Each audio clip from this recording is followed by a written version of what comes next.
everyone. Hi. We're just jumping on a little ahead of time. We felt like we had some stuff to chat about.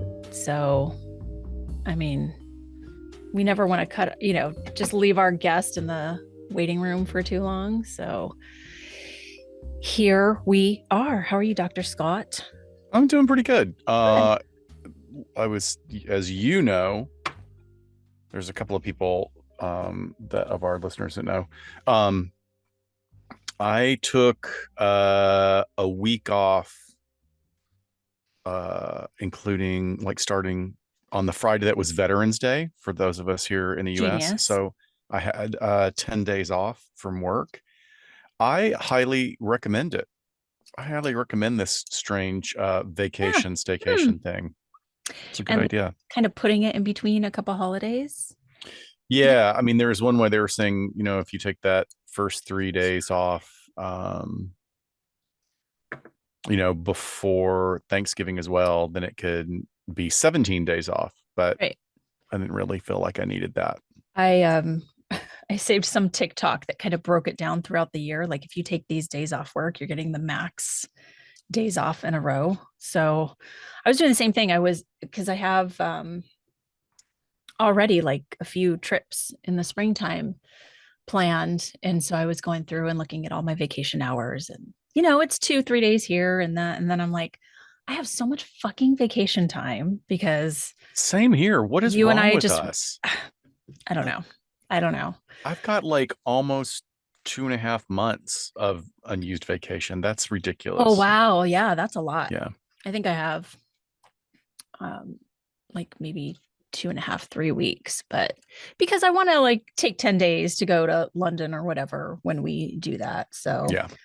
um look, I'm gonna get a blanket made with all of Sydney's baby clothes. Oh. I have a pile of baby clothes here. And do you remember me wearing this shirt? I'm gonna put this on there too. Oh, yes. Classy. And I highly, highly recommend moms buy your own hospital gown off Amazon. I still have mine. I know your face. Clean it, but wear your own. Don't wear the one that they have there, but this is going to be made into part of a blanket. Okay. All right.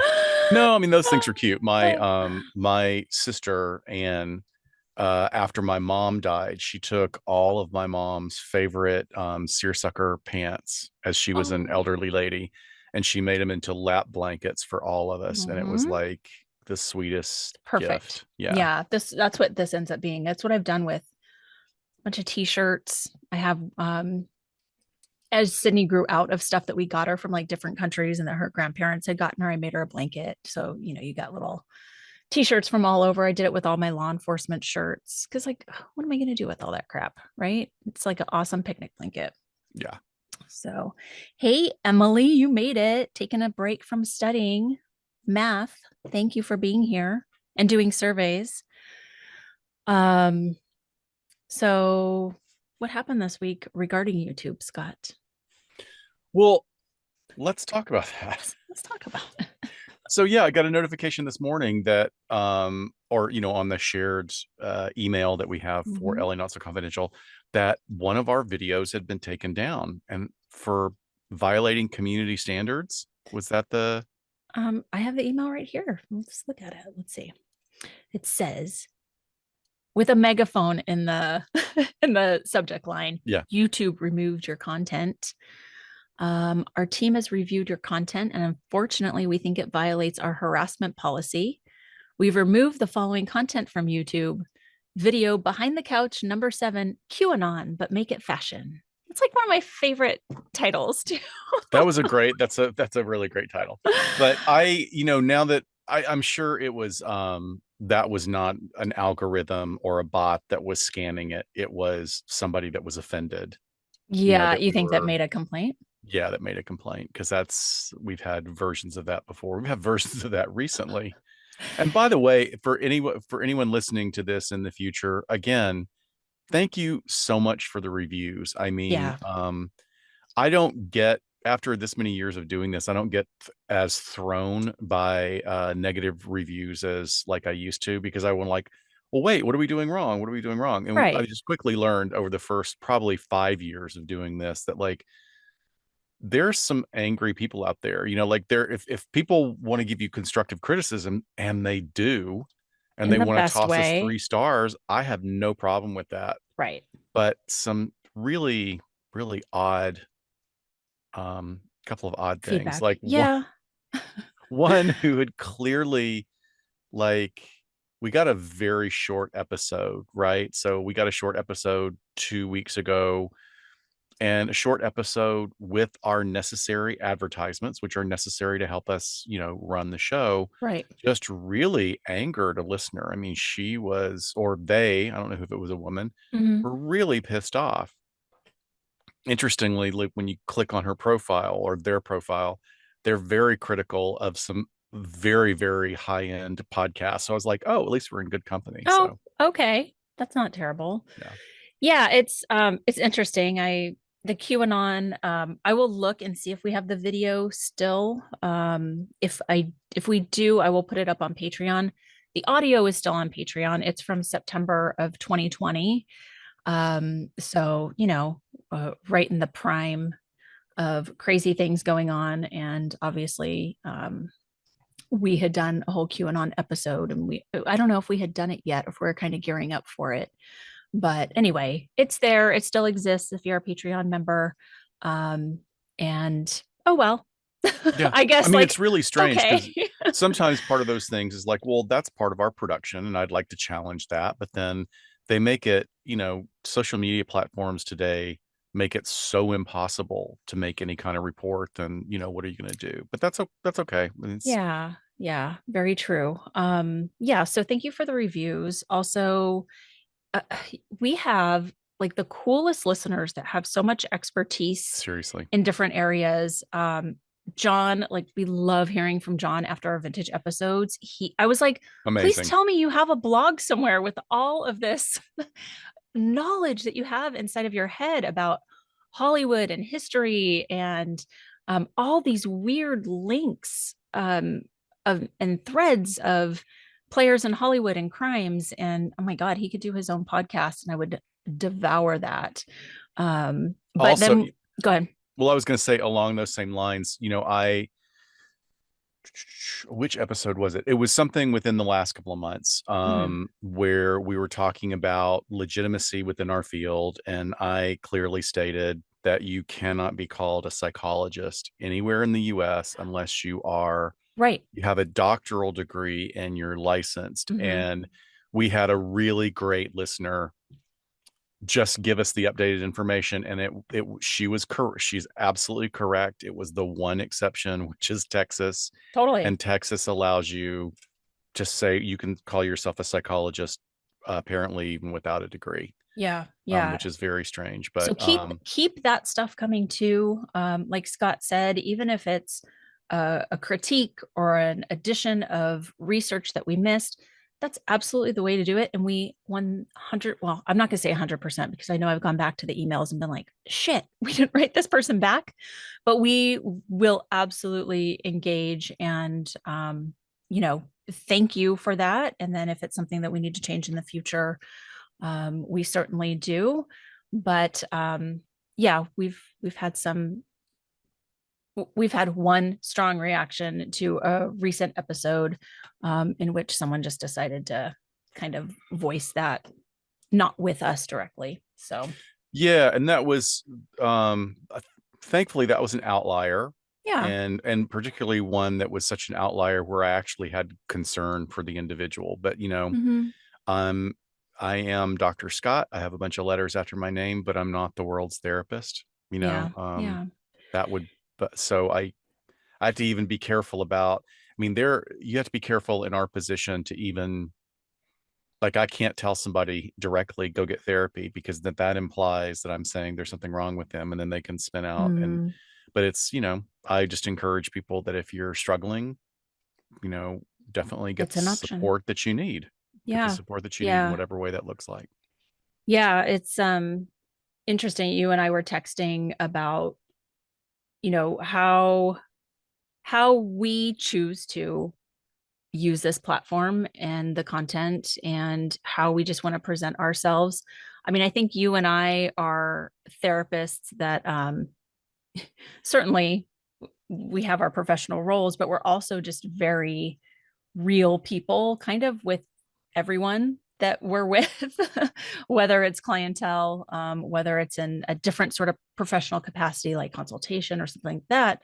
And we really wanted that and the personality of us to come through on the podcast. And so you and I were kind of talking about how there are some people that if they see psychology podcasts, maybe they just want a very clinical, buttoned up. I don't want to hear an opinion. I don't want to hear um, a smirk or snark or anything. Like they want it to be very clinical.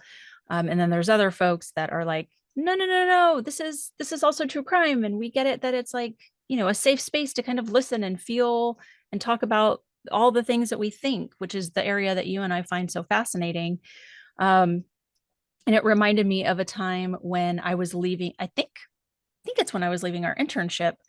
And one of our supervisors who co-facilitated the group with me was saying something about, or we were, she wanted me to get feedback from the clients in the group about just how I had done as an intern. And I had, you know, one person that's like, I love that you're really real. You feel like someone that's just authentic and not this buttoned up psychologist. And that has really helped me settle in and just have a conversation with you.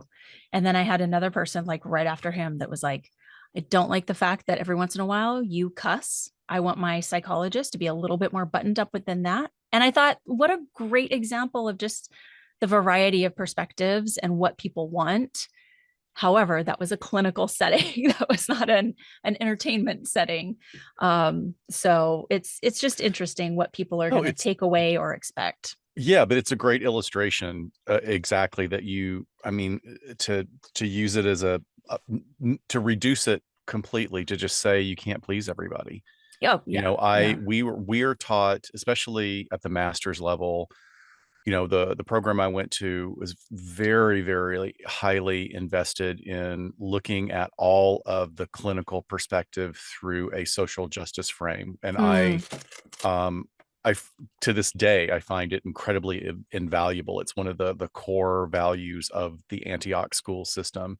um and it just, you know, it cracks open parts of your brain that you thought, oh, I got this, I'm really good in this area, and then you realize like, oh wow, I know very little yeah. and I need to challenge myself. But when we were at that site, I remember, I don't think you were in the group that night, it might have been me and Dr. Chankin. But when we were facilitating a group, I was using this tool that I always use and realizing that, you know, you can't use every tool for every situation.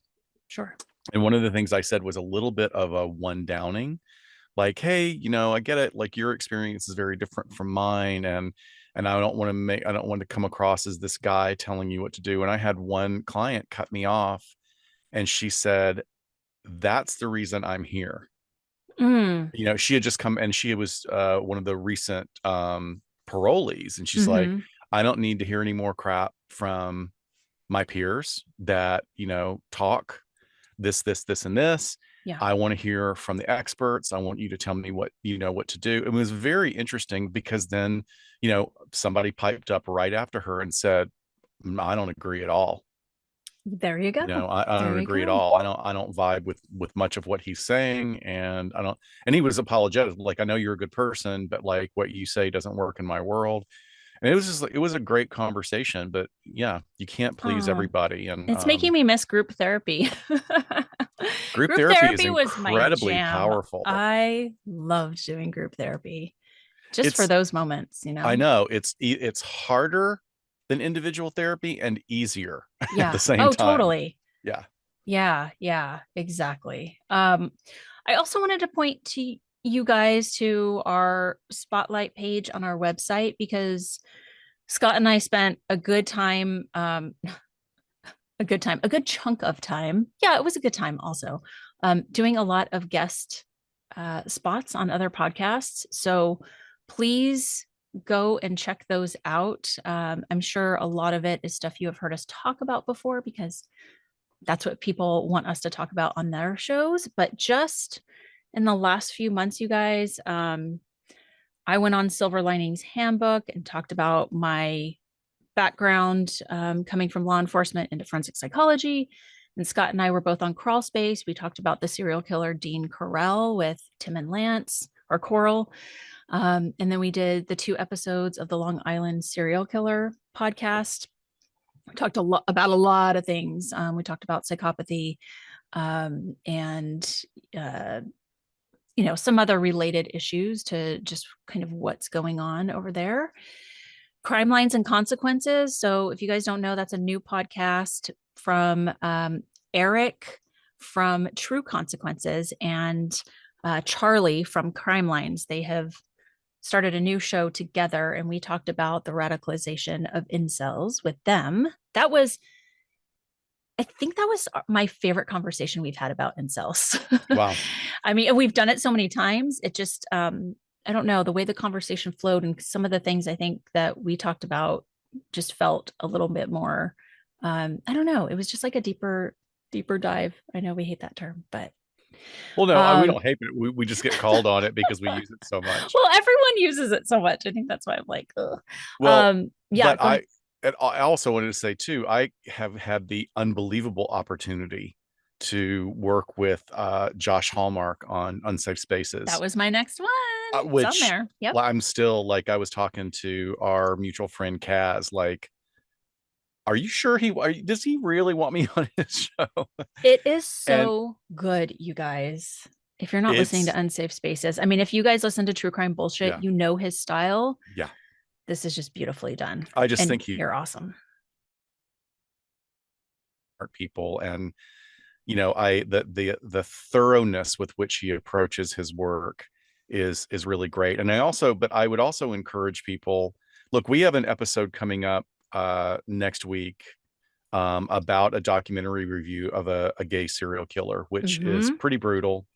And Josh Hallmark's Unsafe series is on a duo that worked in tandem as serial killers throughout Florida. And what we touch on is a lot of really heavy stuff when it comes to gay identity and being gay in America during a certain time. And it's going to make people think, and it's not always going to be pleasant for people to listen to, aside from the true crime aspect, because we're going to be talking about some difficult things. But I highly recommend. He just puts out such great content. Well, your contributions are already amazing on that. So I can't wait to hear what else is in store. With that, just please go check out the Spotlight page. Everything is linked there for the guest spots we've done, but it's 4:00. So we should get on to our show today. Welcome everyone to Behind the Couch. We have a great show with you today with somebody that we met at CrimeCon UK that we have been trying to find the right month to do this, and we finally have made it happen. So that's going to be very exciting. Let's see, what else do we have coming up? Dr. Scott just said that next week we're going to have our documentary review episode. The documentary is called Last Call: When a Serial Killer Stalked Queer New York, I think is the title of it. Total. It's on Max. On Max. Yeah, look up Last Call. It's adapted from a book. It's 4-hour-long episodes. So get on that before we drop that on this coming Wednesday. And then the last week, we are going to re-release one of our Behind the Couch episodes for, just kind of taking a little bit time off for the holiday. So then we'll be back to a fresh new forensic psych episode for the beginning of December. And I think that oh my God, it's going to be the end of the year. So there's that craziness. New Patreon member, Scott. Yes, new Patreon members that just keep coming in. Thank you guys so much. We have a new associate level, Lisa D. We have an intern level, Emily. And we also have 2 doctorate level Patreon members, Tina R. and Brandy H. Welcome. Yes. Welcome to the classroom. We're so excited. I know your degrees are in the mail. Exactly. What did you see? Did you see that meme I posted that like in Finland, when you get a PhD, they give you a top hat and a sword? No, they do I was not. so pissed off. Is like, I want a sword and I'm thinking I would dig that top hat too. It's also Let's really cool top hats, not like, crazy old. well then let's just move to Finland and get our doctorates. Let me tell you, I'm I all am I'm tempted. almost I'm all about Scandinavia. me too. Oh, me too. All right. I think that is all of our housekeeping. I'm gonna go ahead and introduce our guest as he jumps on here. So our guest today is Leigh Hunt. He's a South African born author, crime historian, Simpsons fan. Sorry, I got distracted, and broadcaster. He's a member of the American Society of Criminology and considered an expert on California school shootings. His formative years were spent in sunny California after moving from the UK. His career started as an intern at an alternative rock station in San Jose. I mean, I think that's everyone's dream job coming out of high school. Pretty cool. Uh, and then attended university in sunny San Diego. He also attended the Academy of Radio and Television Broadcasting, later producing talk shows, as well as presenting on several stations in NorCal. And Hunt moved back to England in 1999. He contributes to the BBC and many other large broadcasting corporations. He's currently a director of a radio station and produces shows and podcasts in the Midlands, UK. He lives with his wife in Olney, Bucks, but still thinks of San Diego as his hometown, which I love. He is currently researching the Cokeville school crisis, the Leah Croucher murder case, and the crimes of Craig Chubby Price. Can't wait to hear about those. So his book, I Don't Like Mondays, the true story behind America's first modern school shooting, is his first book, which took years of interviews and research to accurately record the horrifying event. And just a thanks off the top for diving into that, because we do need the real stories behind these cases. And the behavior of the shooter's father initially caught his attention, and he later discovered many other extraordinary developments surrounding the case, which we're going to hear about. And the information collected in his book has never been published before. So,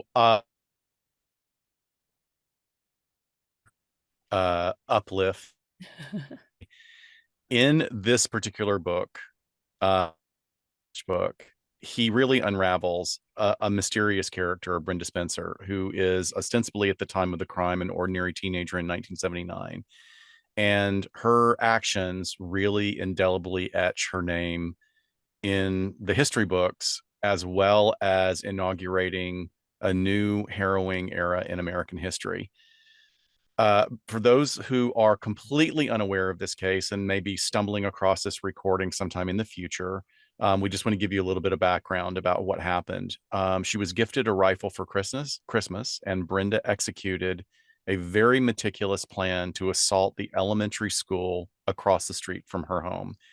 Uh, it was really just a seminal moment in crime in the US, and it was long before Columbine and Sandy Hook unfolded.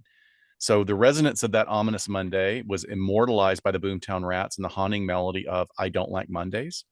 And it delineates really the starting point, the genesis of modern school shootings. I Don't Like Mondays, the true story of America's first modern school shooting, strips away the layers of mythology shrouding that fateful day, and it offers an unfiltered portrayal of Brenda Spencer's brutal motives and her subsequent arrest. Now, Hunt was already an accomplished researcher and author. He delves into years of meticulous investigation. He got incredible, riveting details from officers, investigators, and many overlooked police dispatches. So before we go any further, please make sure to look out at our show notes where we have placed a link to his book, I Don't Like Mondays, the true story behind America's first modern school shooting. Please go and buy that book and buy it new. We always want to support our author interviews.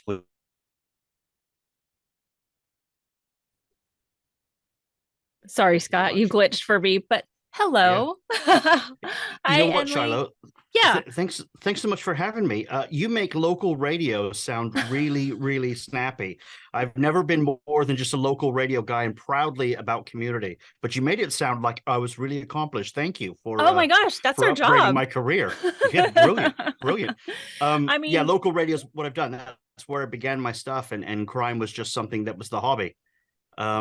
Maybe we're old enough to know that we weren't supposed to talk about crime a long time ago. It was something we did in private, whereas now that's everyone talks about it, so it's what wide a out in great the open point. now. But yeah, so when I, growing up in San Diego, I'm originally from England and went to San Diego as a little boy. We were living the American dream, and that this Brenda Spencer case was the thing that woke me up to gun violence. And we were British kids living the American dream, and our schools were on lockdown for the first time ever. I was 10 years old, so that's kind of just kicking into it, guys. So hello, how are you? It's midnight for Yeah, me, so no I've been up all kidding. day. I know. Thank you so much. That's right. It's crazy that you say that. I was doing a session with a client yesterday and Mm, she goes, "Oh, yeah, sorry, I'm distracted. I'm kind of looking at my phone. My son's school is on lockdown." Just, it's like nothing. It's like, yeah. okay, like this is the world we live in.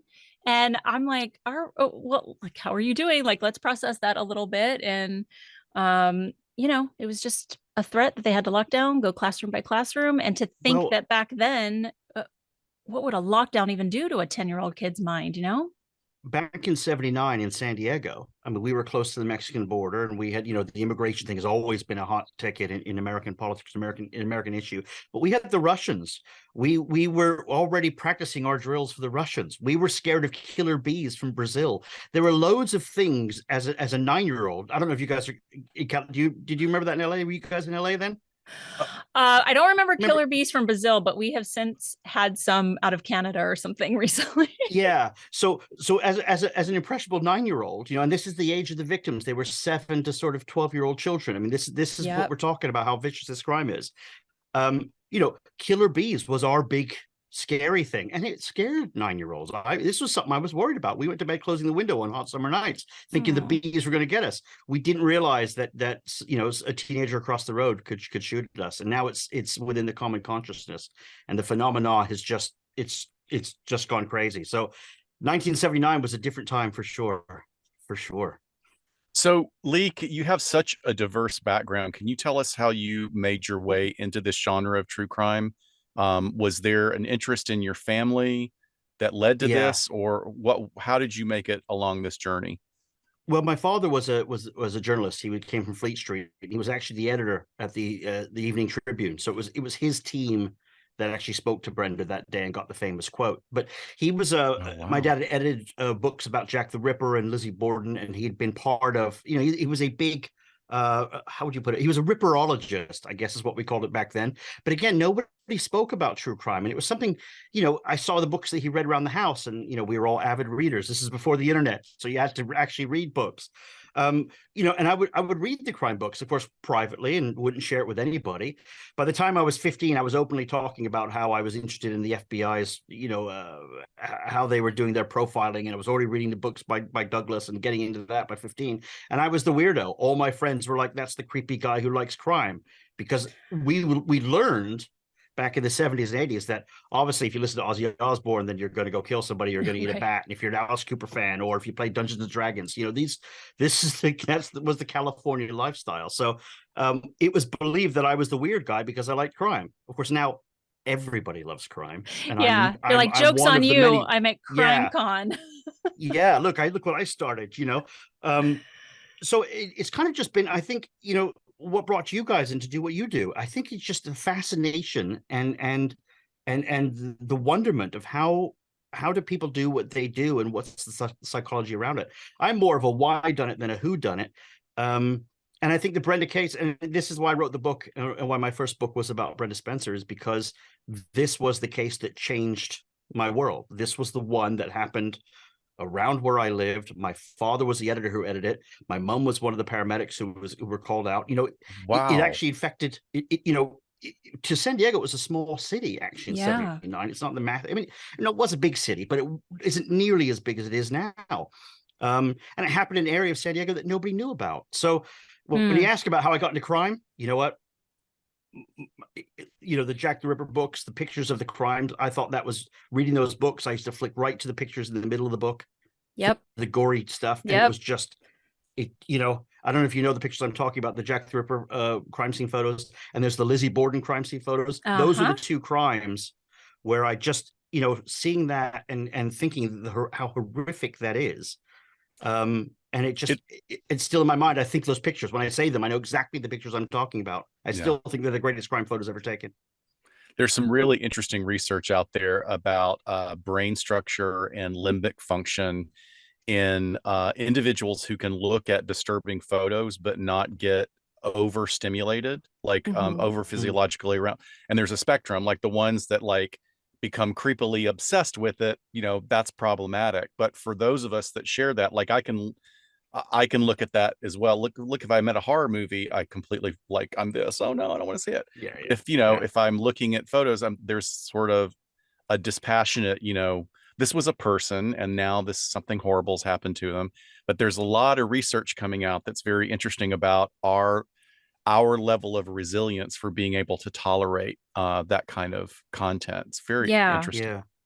But it sticks with you for a long time, I think. It does.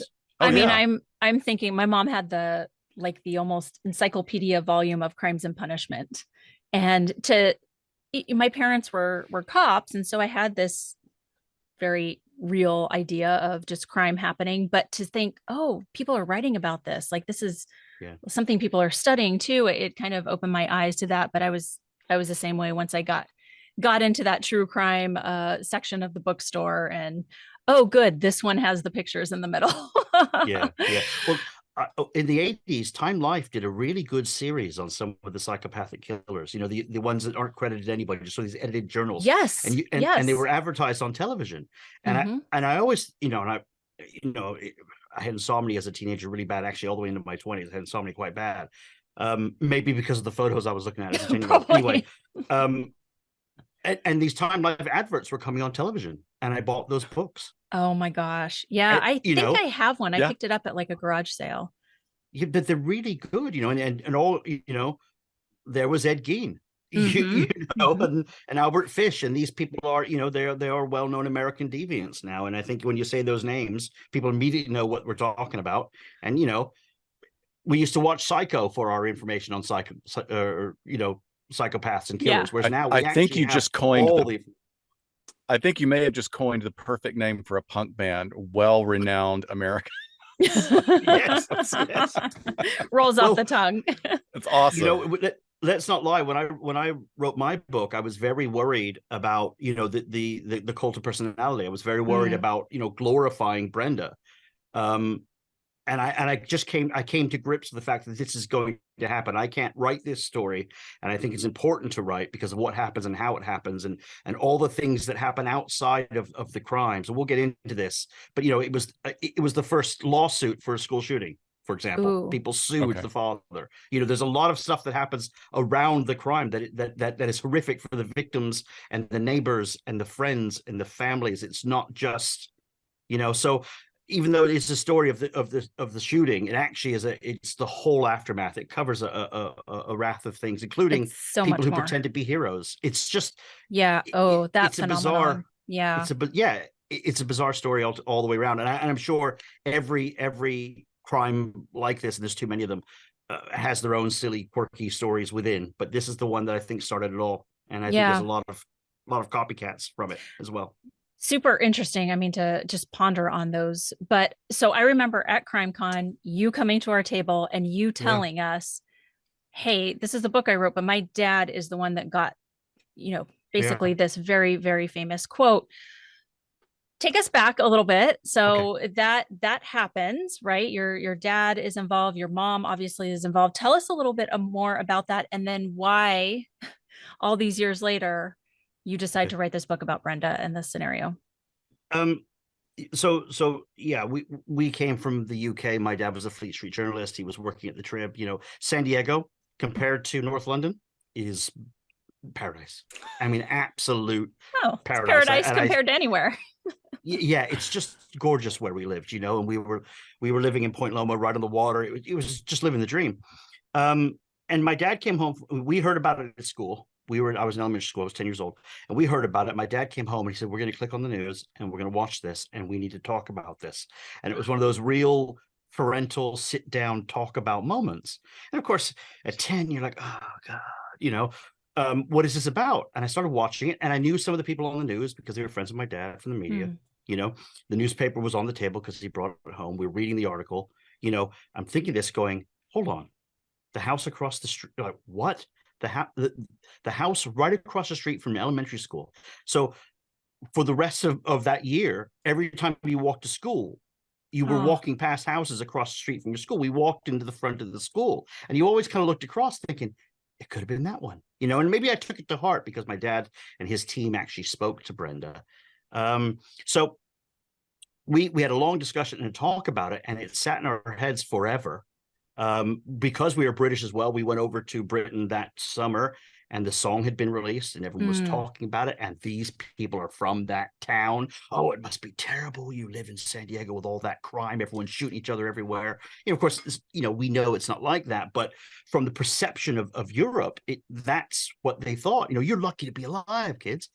And it's just carried with me forever. And just before lockdown, I decided, maybe it was, I was turning 50, and I said, look, I've written so much stuff. I've researched for other people. I've done loads of stories on the radio. I've covered, crime in multiple different ways, but all the stuff that's on Wikipedia about Brenda Spencer is a lie. It's just not true. Even the SDPD on their website, it's just all the stuff that surrounds, what happened that day, what happened after, what's happening, it just isn't being mentioned. And these school shootings were still happening. And I just thought, you know what? I'm finally going to take that dive into studying criminology, University of Sheffield. I enrolled.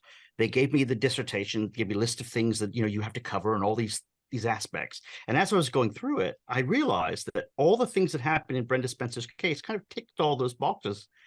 All those things happened: the crime, the punishment, the service, the rehabilitation, all the sort of bits were all in this story. And I thought, you know what? Hey, Dad, got him on the phone. And I said, let's talk one more time. About 40 years later, let's talk one more time about this case and why it's so important. And he said, I've often thought about this, and I think we should get going. And I just put pen to paper and started writing my thoughts and feelings and going down the list of facts. Luckily, I have a lot of friends who are active servicemen in the SDPD. I contacted them and said, do you happen to know these San Diego legends? And a great number of them were still with us and still wanted to communicate. And I think there was a calling. I think, when I said, my father was Bernie Hunt, he was the editor of the newspaper, of the city pages. They went, okay, well, let's talk about this. I got him on some of his friends, and before I knew it, I was getting emails and phone calls, and I was doing interviews with people, and people wanted to tell the story because it's been incorrect all these years. I'm looking at Wikipedia now. I just pulled it up before the show. It's still incorrect. And the geniuses at Wikipedia will delete the facts that are in my book and go back to this Milwaukee Times article that was written 2 days after the crime that's just making stuff up. So the book for me is even more relevant now because it's important what happened. It's important to know. And again, I tried my best not to glorify the shooter. It's about the victims, and people died that day, and kids were shot, and lives were changed. But it's still important to know the why. So, you guys can understand that dilemma. You're in the crime business. It's often hard when you ride that fine line as to what is sensationalizing and what is factual. So, sorry for indulging me in that, but I want to get that out as an early point. No, that's incredibly important. And thank you so much. I mean, it begs another question is, do you have any kind of perspective on why there's been such an investment in not getting the facts out there? Or why is Wikipedia or the people that are editing that page, why are they so invested in this false narrative or inaccurate narrative? Well, that's actually a bigger question, Scott. Actually, why do people believe? I'm going to get into that, but they like to quote mainstream media.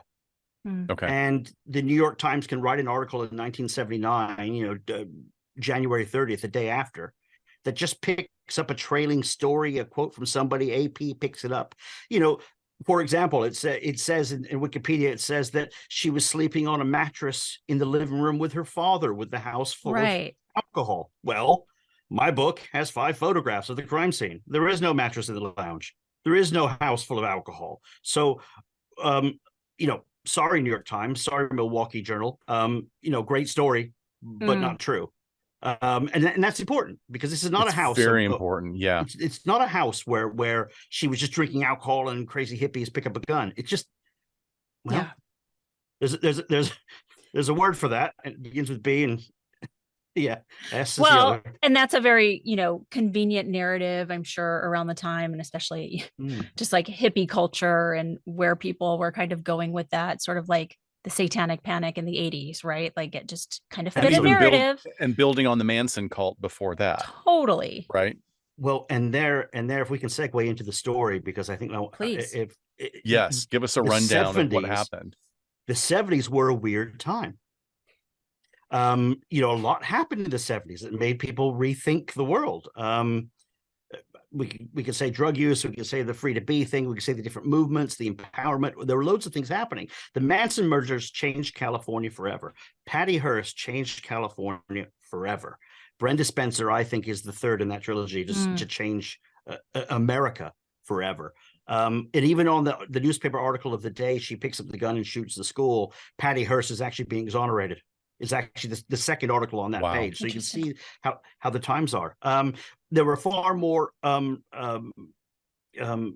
airplanes being taken hostage. There were far more there are a lot more abductions than we actually realized in the 70s. It was actually a crazy time for crime. So Brenda was a 16-year-old, underdeveloped teenage girl. She had an older brother, older sister who did quite well in school. Dad was a bit of a slob, around the house, nothing big. They lived in we're talking these classic sort of like, 3-bedroom, 1-level houses. California is strewn with them. They're sort of like the track homes. This is kind of sort of East San Diego City proper. So you're 20 minutes from the beach and maybe 10 minutes from the absolute desert back then. It was pretty, great house, a great neighborhood to grow up in. She went to high school. She had friends, despite what the newspapers say. She also just decided that she wanted to be kind of semi-famous in her own head, and she had these delusions of grandeur.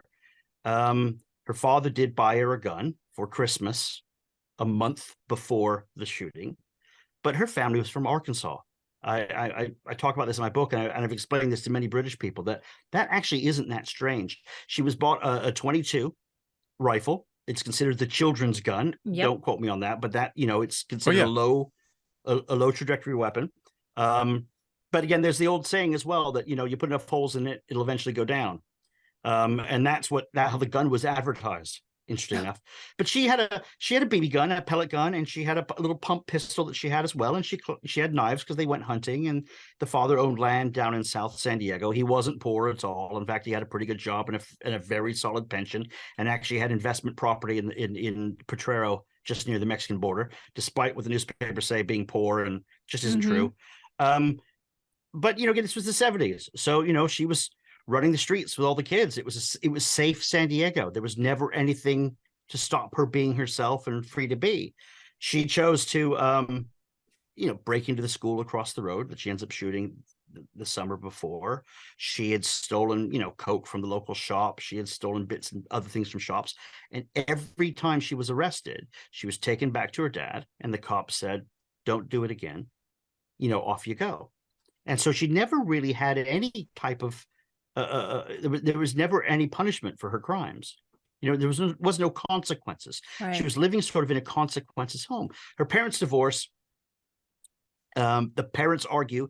The father gets custody. And this seems to come up a lot with people as well, because it was quite unusual for fathers to get custody. But actually, upon reading more further into that, it actually happened far more often then than it does now.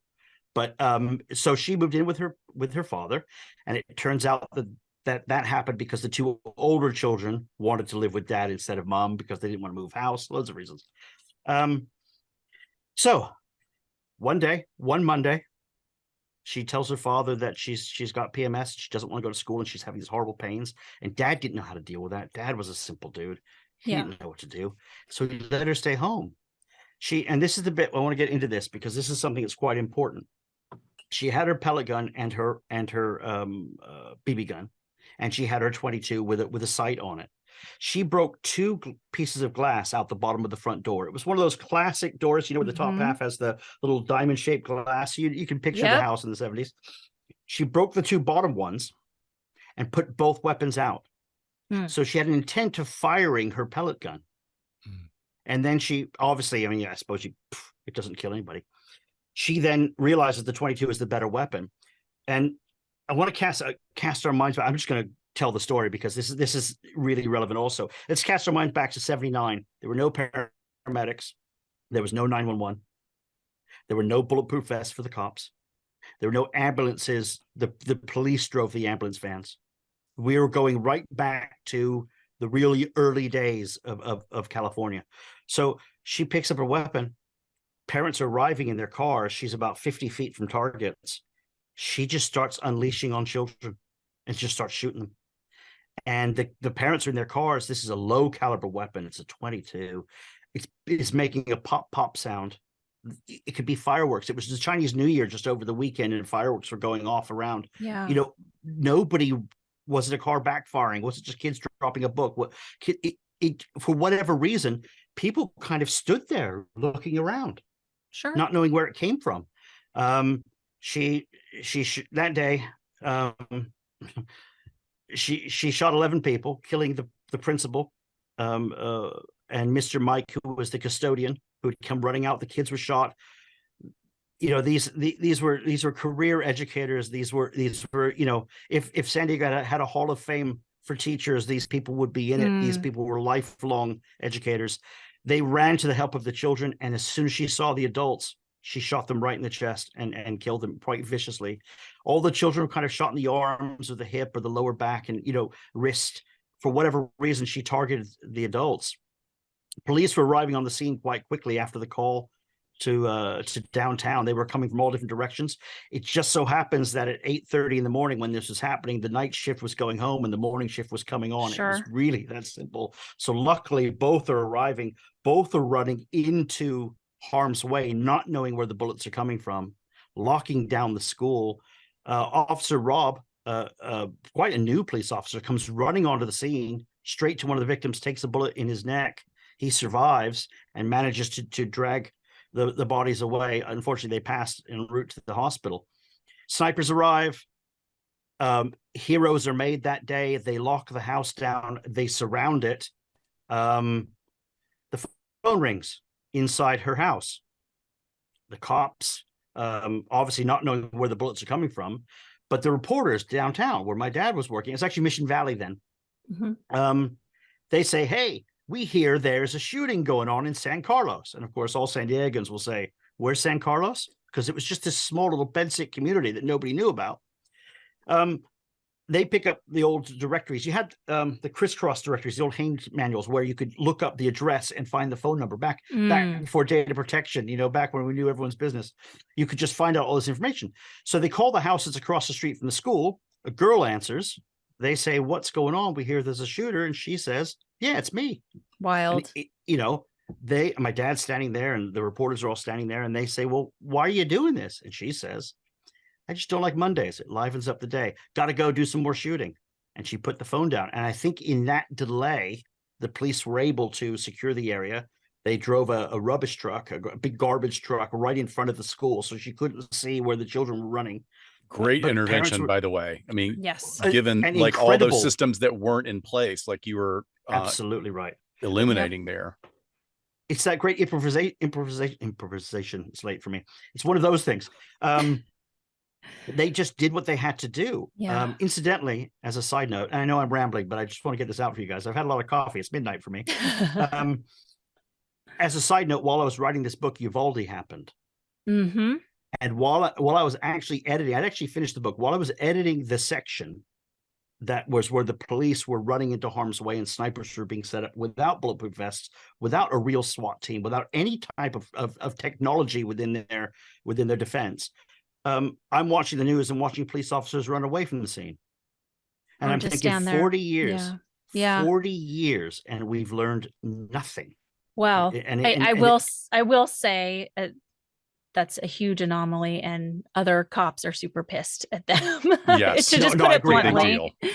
I'm not saying, I'm not saying, I'm Right. just No, saying at but I that hear, moment, yes, how surreal to be at that, writing this at that book. moment, yeah, at that split second, at that moment, and it just kind of made me cry, and it kind of tore me down a little bit to say, Yeah. you know, I'm glad I'm writing this. I'm glad I'm going to put this out, and we can actually look at this case and go, hold on, you know, this story's been told I hundreds know. of times now, unfortunately. It has. And, you know, the thing with Brenda's story that I find so interesting is that she lived right across the street, right? We normally have shooters going onto campuses and going inside the buildings.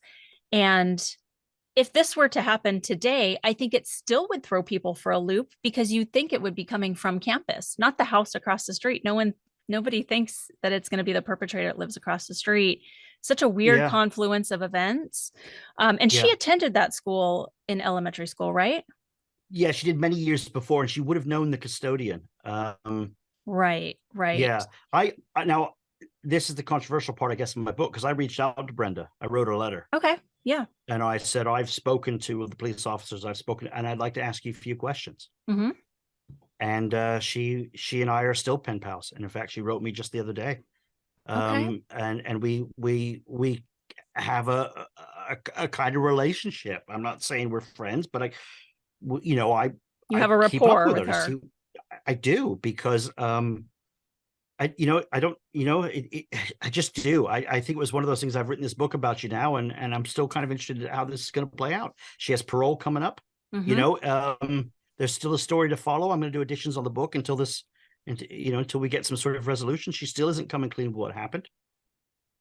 So Um, can you give but us a little bit about that when you say, I mean, I understand, I feel like I understand where you're going when you say she's still not coming clean about what happened. You know, to you, does that feel that she's being evasive? Does it feel like she's minimizing, marginalizing, compartmentalizing, avoiding? How does that feel when you have those back and forths with her? well, yes is the short answer. She's avoiding it. She maintains, and let's go through the trail events. She's eventually arrested. So it was a long 6-hour standoff where she refused to come out of the house, and eventually the negotiators got her out. She came out and put her guns on the ground with like prized possessions. Yeah. She told me that she had no idea that she was going to do time for the rest of her life. Like Interesting. she literally just thought, oh, I was just screwing around with my guns, you know? And she's sort of avoiding that. And I've spoken to a number of shooters and mass shooters and killers, and I've researched them, and I've interviewed a lot of them. And she has a very different interpretation of remorse. Hmm. She says, It's but I've very said telling. sorry. I've said sorry. What more do you want? And it's like, well, Brenda, um, you know, I shouldn't have to tell you this, but compassion is not just saying sorry. You know, Right.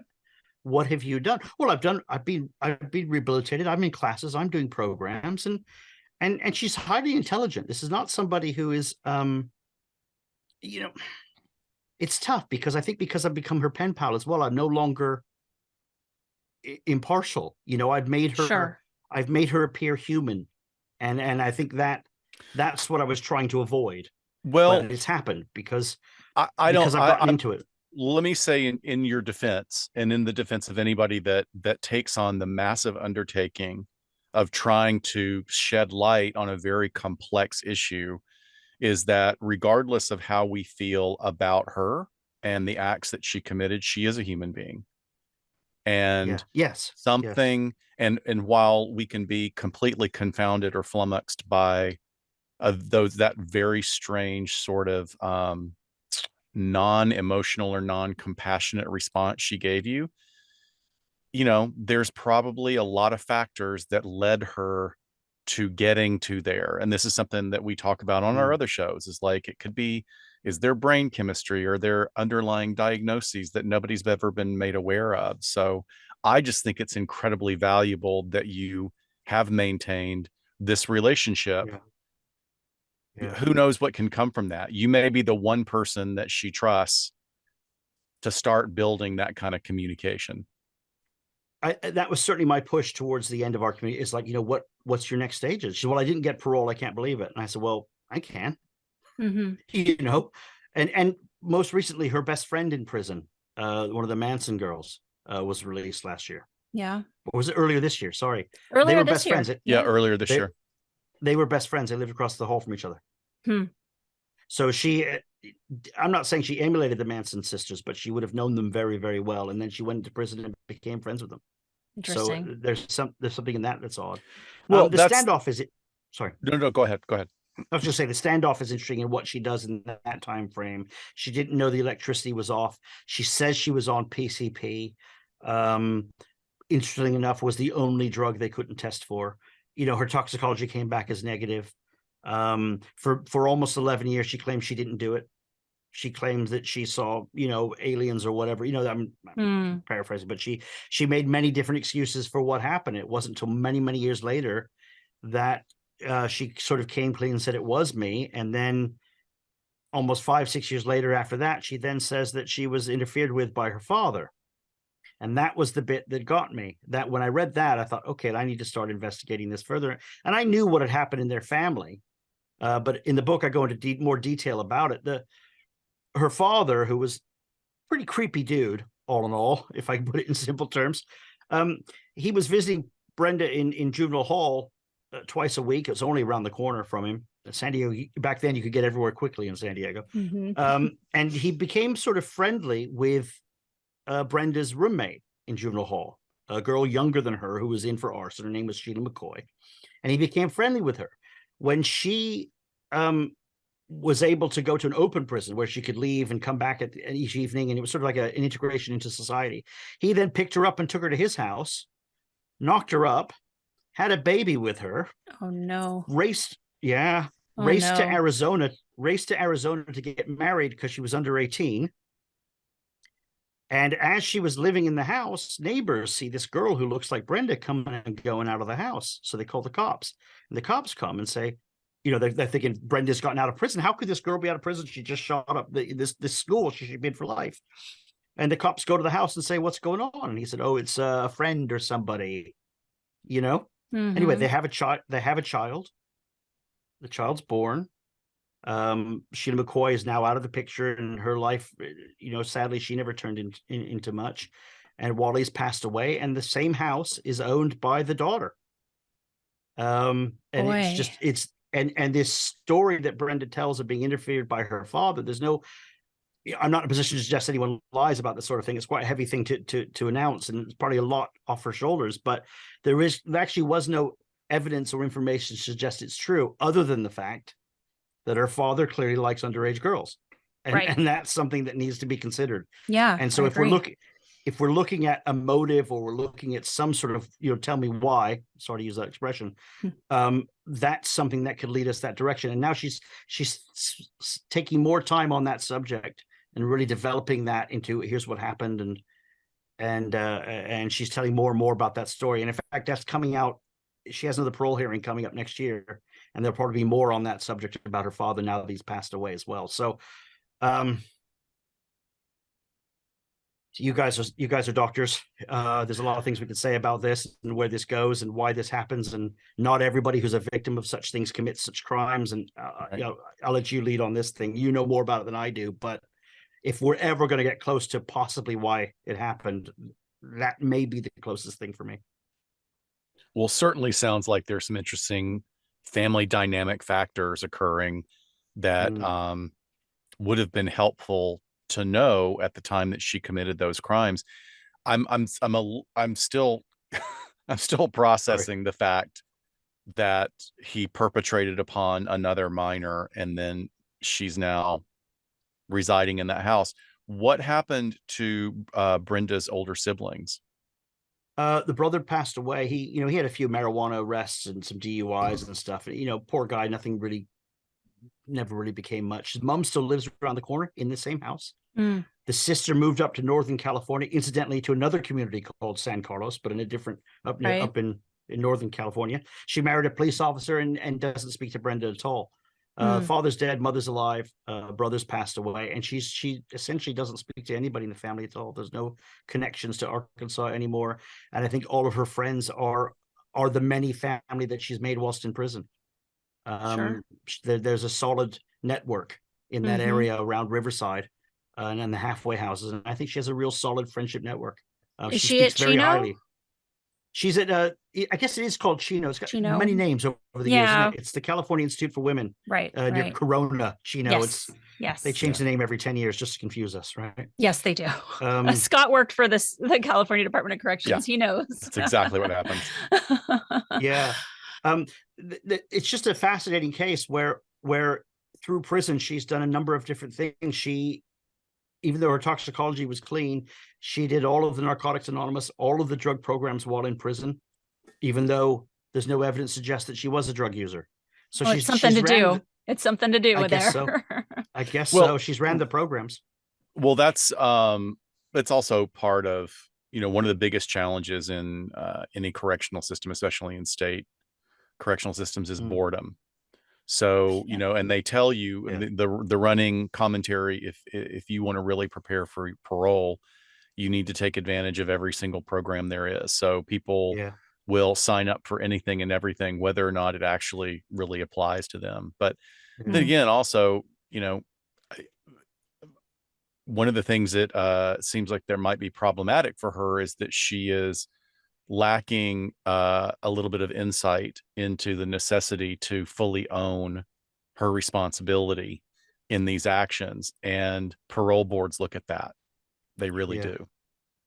I'm not, my relationship with Brenda is not to encourage her or to give advice. It's just sort of asking her the questions. The song was something she asked me about, was that song really popular, in UK? And I said, yeah, it's actually well known, and, Bob, it's the only song that Bob Geldof is kind of famous for his own music, name a second Boomtown Rats tune. Outside of the UK, you'd have to struggle, I think, really struggle. So, the fact that she did what she did, it made all the national newspapers. She was a 16-year-old girl. It was so obscure. And then this song rocks up and it starts to tell the tale as if it's going to shun the event, as if it's going to say that this is so horrible, it should never happen again. But in fact, it did the exact opposite. It almost made an anthem. It was the theme tune to teenage violence. And I, Bob Geldof says that he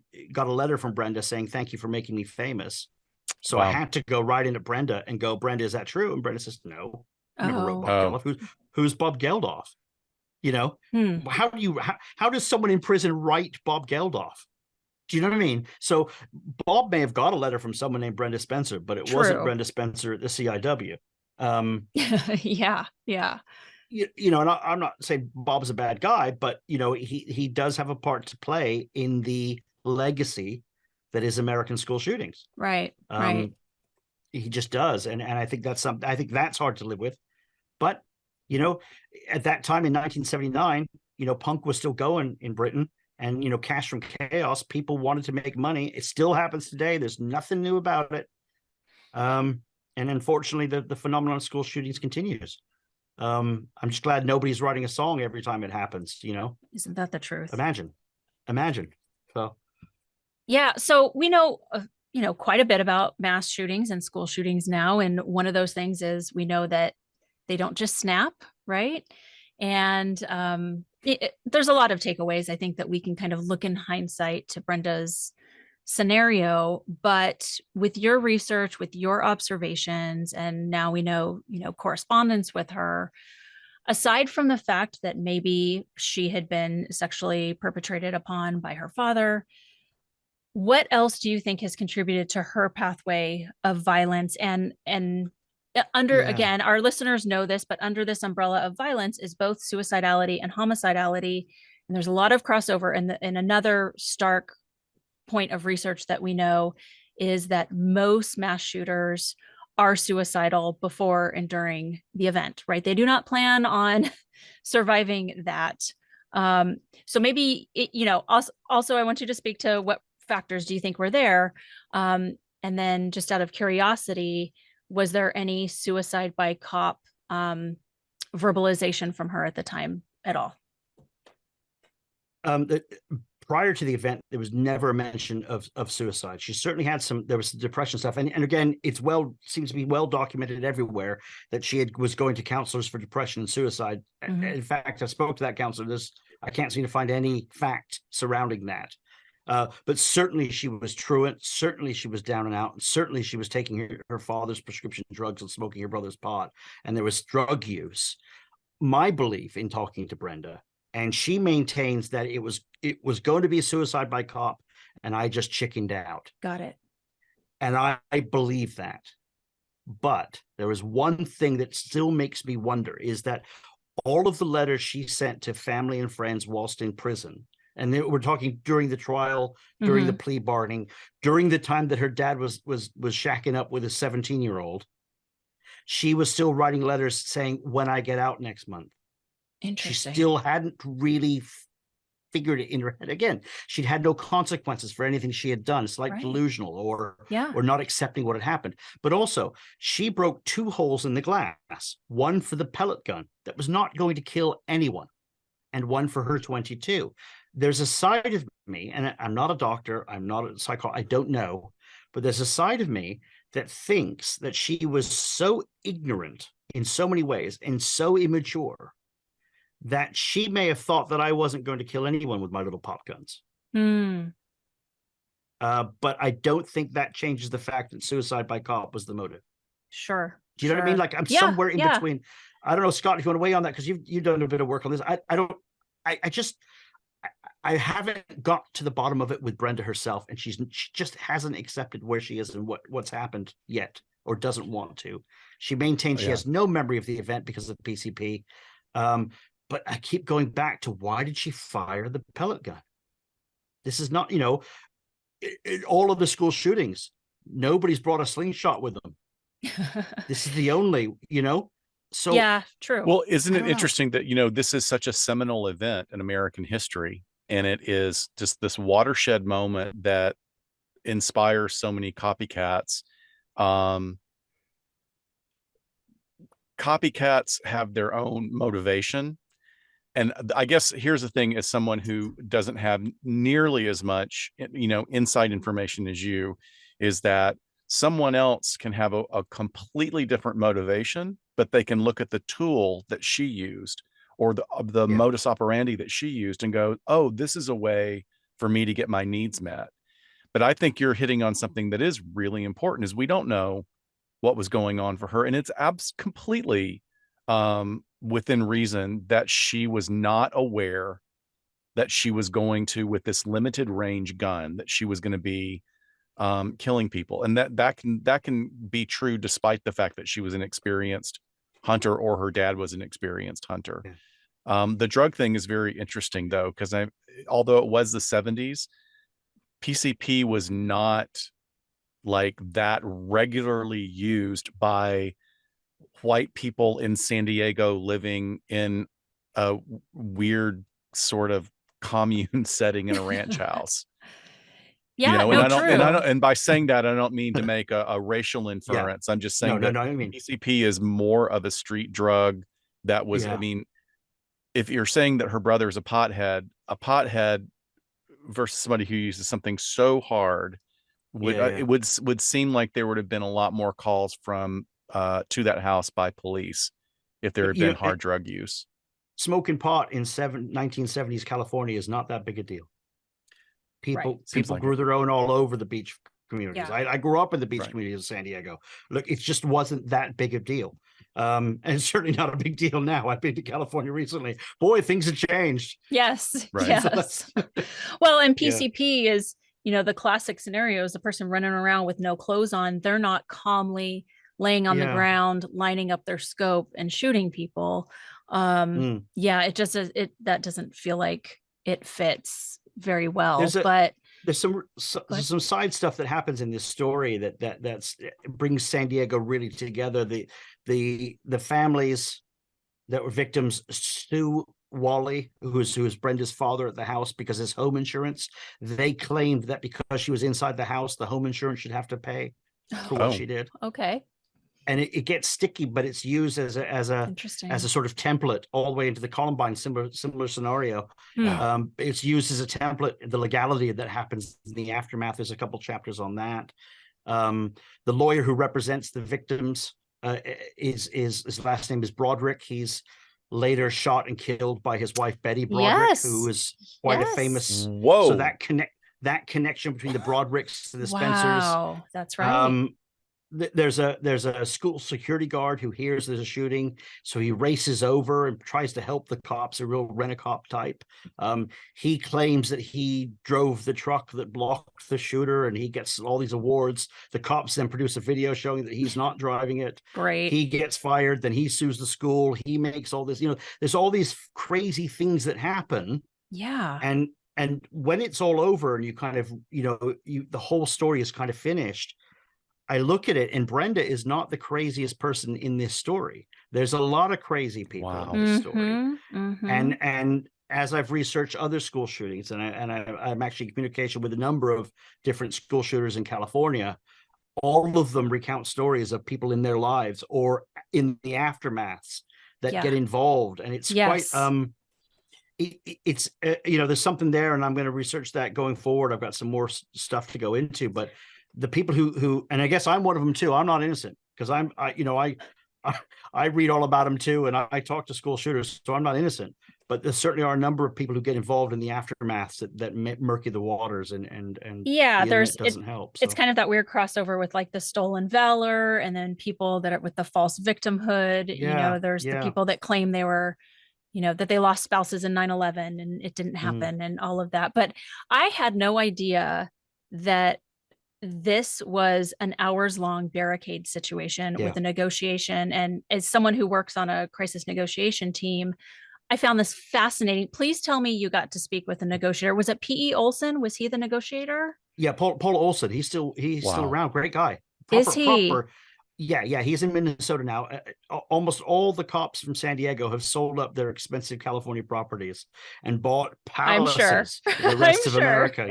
And they've all retired, and they're all great guys. A couple of them sadly have passed away, but the amount of San Diego heroes that I was able to speak with, and I say that in absolute confidence, these gentlemen and gals that went out to that scene are heroes. Let's be clear. They had no idea what they're running into, and they saved lives that day.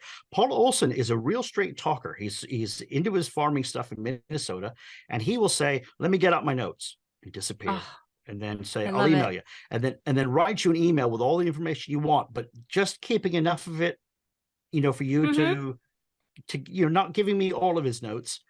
And then I wrote my article, my chapter on it. And I sent it to him, and I said, "Paul, what do you think?" "Yeah, that's about what happened." And then a couple of days, I think, "Great, Paul, thanks." Then a couple of days later, he then sends me, "You may want to add this bit and this bit and this bit." "Okay, thanks, Paul. Now we're on it." "Okay, cool. Now let's get going." But he military trained. Him and Chet Thurman, both of them. San Diego's a military town. They hit the scene. They went into the bathroom in the next door house and started yelling through the window to get her attention. They eventually got her by phone and spoke to her, and he just said, "Hey, you hungry? I've turned off the power. Yeah. No one's going to get hurt. Let's get you out of there." And he was pushed for time because, come we 3 all o'clock, are. all They're like, "Have you wrapped this up yet? Come on, negotiators." Yeah. But all the kids are going to be out of school at 3 o'clock. Yeah. All the teenagers are going to be, so they had to get her out of there. Wow. And he did. And there was something I actually questioned him about, which I thought was remarkable. If you guys know more about the negotiation stuff than I do, but he said to her, "Can you bring out the weapons?" She said, "Okay." And she brought out the weapons. And then she came back inside. "Can you now bring out all the ammo?" And now and she did, and she brought all the ammo out with her, and she had hundreds and hundreds of rounds of ammo. I thought that was remarkable. I don't practice in negotiations. I don't know, but you've got your person outside with the weapon on the ground. Get her. True. What are you waiting for? It was the very early days of negotiations. Okay, but he was in such control of her. Yeah. He had a great rapport with her. I think it was like Brenda, I've got her now. Yeah. So she brought out the weapon. There's some wonderful photographs of her setting down the weapons and looking to her right and seeing the SWAT guys. Mm-hmm. And then she just goes back in the house and gets the other stuff. It's quite I thought it was a remarkable moment. And when I asked him, he goes, but we needed the bullets to be with the weapon for the case. Interesting. And he didn't even blink an eye, old Paul. Okay. He was like, but I wanted them. And she was going to bring them to me. So he, in his mind, was in total control. So fair play to him. Paul Olson is a hero. And That's we still awesome. chat every so often. We send each other a message, say how you doing. And he liked the book and gave me the thumbs up. So that's great. That's good enough for me. So yeah. I'm trying to think of, in the neighborhood that people were crowding around, you know. People were everywhere. Bet. Brenda but had that's dozens also as someone who, you know, I'll tell on myself as I do on many of our episodes, I am of that generation. I mean, I grew up in the 70s, and that's the way neighborhoods were. You know, there's now we as a society, people tend, when something happens, it's like if you're not in the fray with your phone taping it, then you're running the other way. You know, and each of those is a disengagement in its own sense, right? But when I was growing up, if something happened on the street, everybody came out, and they were also, I mean, yeah, they were kind of rubbernecking, but they were also trying to take care of each other. You know, it's just so different the way police work is now done, and immediately, like, you know, securing a crime scene, and there's just so much more protocol that's been researched and put into place after all these years. When listening to I found the police dispatch tapes. You know, they didn't record them back then. This is long before. This was a hobbyist who had the police scanner who recorded it on cassette, and I managed to find them through a CB club. How a CB club? What a synchronicity! I mean, that's just That's a badass researcher right there. You're good. Yeah. Hey, you know, it's better to be lucky than good sometimes, and I got lucky. But and in that, there's a good 20 minutes of them saying, "Can we get those people away? Can we get these people? Can, you know, the blockades, or people were standing with beers, having a look over the walls. My gosh! You know, people were getting home from work, going, "Hey, a crazy girl with a gun." You know, it was not like today. They had no fear back then because this was the first time it happened. You know? Just curiosity, I guess. Even though I guess today there still are people who are looking on, but back then people were just hanging around barbecuing, watching this person get taken away by the police. It was a remarkable time, for sure. Being 10, it was very frightening. Perhaps maybe if I was an adult in the neighborhood thinking there was no threat, would be different, but it certainly changed my life. Yeah, I bet. So now that the book has been out in publication for a little bit, you've had time to breathe. Share with us what your intention was with the book when you started writing it, and then compare and contrast how that's changed. What do you want readers to take away? Well, I think when I started writing it, I just wanted the truth to get out. And I did think that I was going to reveal something about the first school shooter that was going to be unique. But actually, in writing it, it was the journey. I wrote it because I guess I was educating myself, and this story needed to be told. This was such a landmark case. It needed to be told. So I wrote it to essentially get the truth out. There were so many lies, and all of us in San Diego knew this. You know, that's BS. You know, why don't we put the truth out there? So I did it. I think the takeaway is that nothing's changed. You know, we still have young people who have some issues, who are able to get a hold of firearms and hurt other kids or hurt anybody. The weapons have gotten bigger. The planning has gotten bigger. The sensationalism has gotten bigger. But the court cases haven't changed. The victims haven't changed. The police tactics may have changed a little bit, but really, Brenda is exactly like, and I won't say the latest shooters or the atrocity that happened in Vegas. Right. The difference is, you know, perhaps socioeconomically, when somebody snaps and they have the ability to get a hold of weapons grade, you know.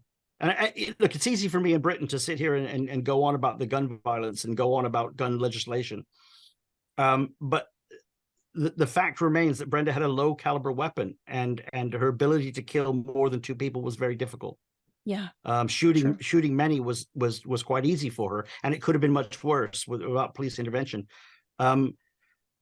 I think it's just showing that the intent from Brenda, the takeaway is that the intent from Brenda is no different than the intent of somebody in Las Vegas, Uvalde, Robb Elementary, Sandy Hook. You know, I could keep going, or in Norway, or in Germany most recently, or the it's still exactly the same. I was hoping that by engaging with Brenda, she'd come clean, and she hasn't. Yeah.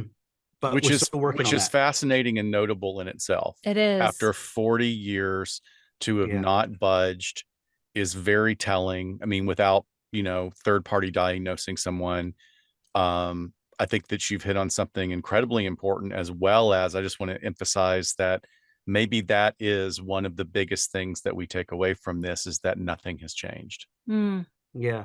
And side note is, she could be paroled next year. Right. Yeah. And also there are 4 other California school shooters who are up for parole next year. San Quentin is closing. Death Row is closing. 2 of them are school shooters who are going to move to level 2 prisons. Will probably be up for parole off of death row.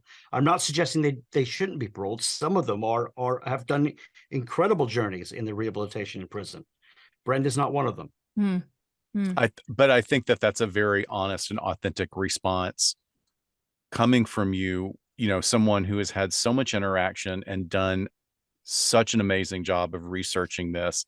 What a valuable perspective. Thank you so much for sharing with us today. We just really appreciate it.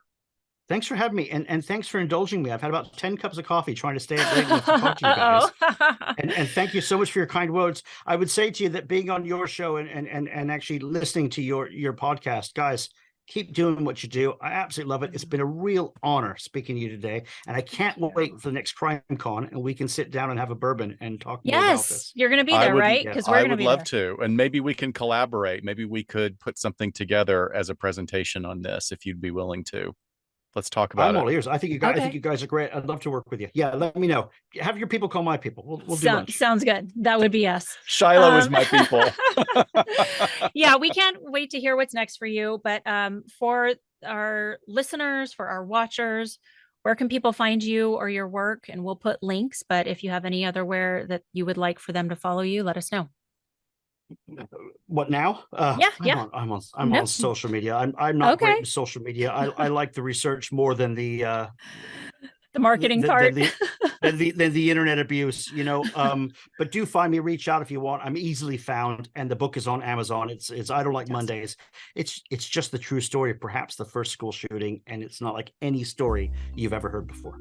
Well, thank you so much, and Leigh Hunt, and we will see you in person next year, and we'll for sure be in touch. Thank you to everyone who joined us on this Saturday afternoon or middle of the night, depending where you're at. And we will see you guys next time. Take care. Good night.